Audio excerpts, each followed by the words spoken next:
you're not making a mistake? I just spoken or announced to one of my colleagues that I was about to leave my sell-side job research at Merrill Lynch. This was a polite, euphemistic way of saying to me, you're out of your mind.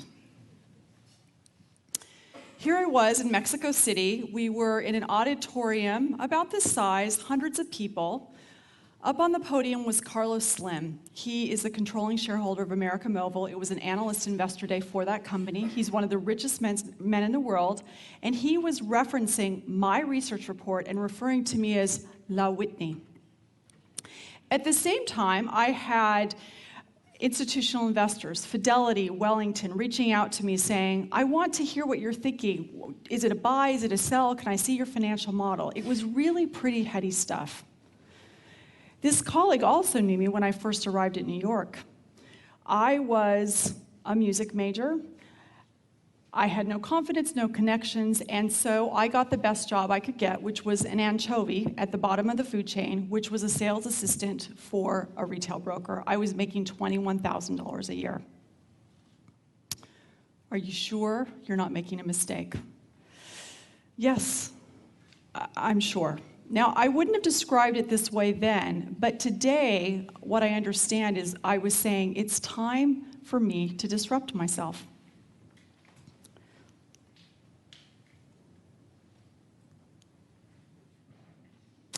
Disruptive innovation. As Saul mentioned, it is a term of art that was coined by Clayton Christensen of the Harvard Business School. Many of you are familiar with this term, so I won't go into a lot of detail, but at its simplest, it's an innovation that's low-end or new market that eventually upends an industry. We have one example in the news right now, Netflix. Reed Hastings is trying to disrupt himself. He's behaving badly in the process, but they're trying to disrupt themselves. Let's do something that's a little bit more benign. Where should I be pointing this? Ah, there we go. Oh, well, it's scooping me. That's okay. Let's start with cars. I remember being a young girl, we had this really fabulous GM US car. It wasn't a Cadillac, it was a Buick, and we could put our Easter eggs in the side. It was really very exciting. Toyota then came in on the low end, has moved its way up. Now we have the Koreans coming in, also on the low end, disrupting Toyota, and waiting in the low end wings is China and India's Tata Nano. Companies disrupt companies, and on rare occasions, they have the cannibalistic moxie that Steve Jobs has. But usually, companies disrupt other companies, and people can disrupt their careers and their lives. 6 years into this current iteration of my disrupting myself, I'd like to share with you 4 lessons that I've learned.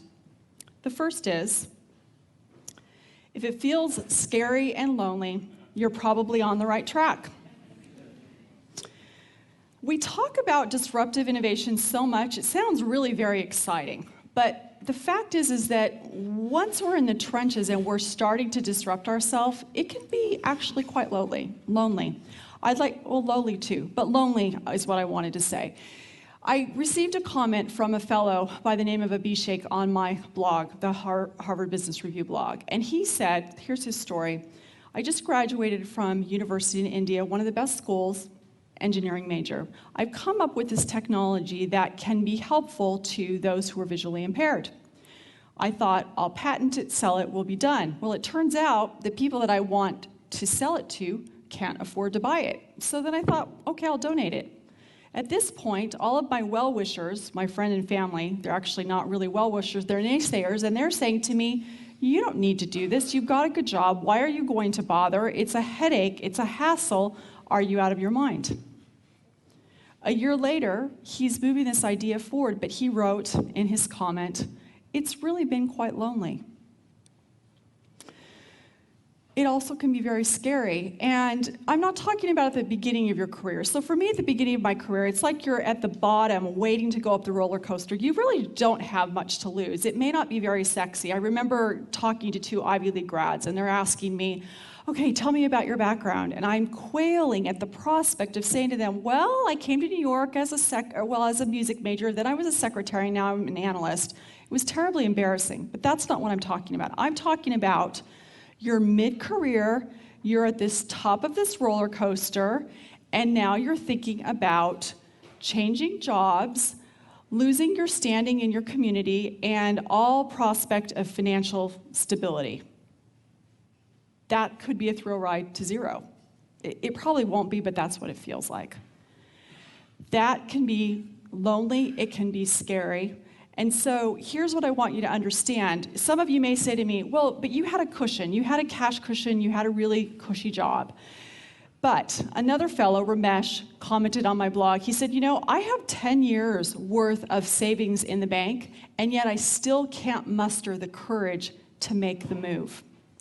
In other words, my experiences that I will share with you today, they may not be applicable to you, but here's what I know about these frameworks. They are a theory of causality, not of correlation, and they have proven predictive power. So look behind my stories to the frameworks and see how they apply to you. Second point. When you're disrupting it yourself, be assured that you have no idea what will come next. By definition, you're looking at a yet-to-be-defined market, and so you can't know the opportunity at the outset. Let me tell you a story about C.K. Woolley.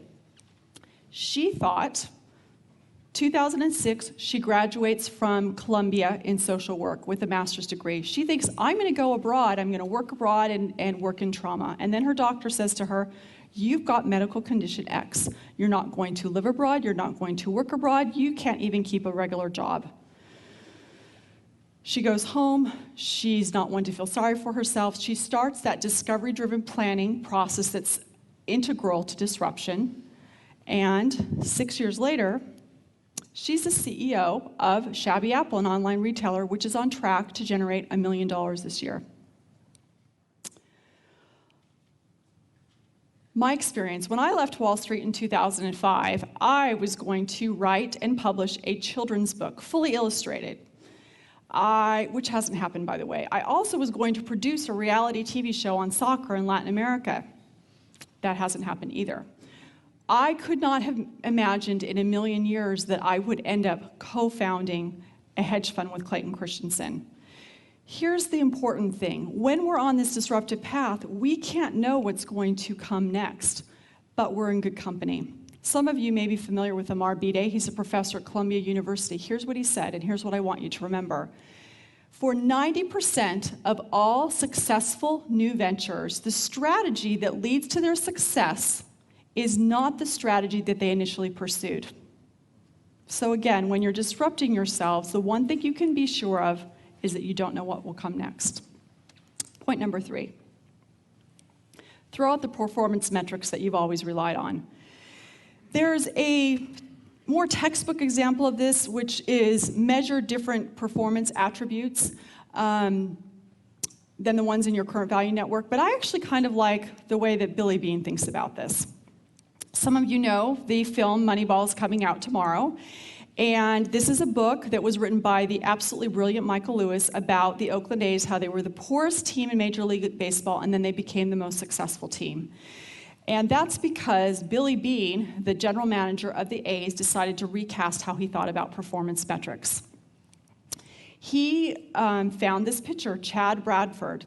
Chad Bradford had a pretty slow fastball at 81 to 85 miles per hour, and he threw funny. And so the scouts discounted him.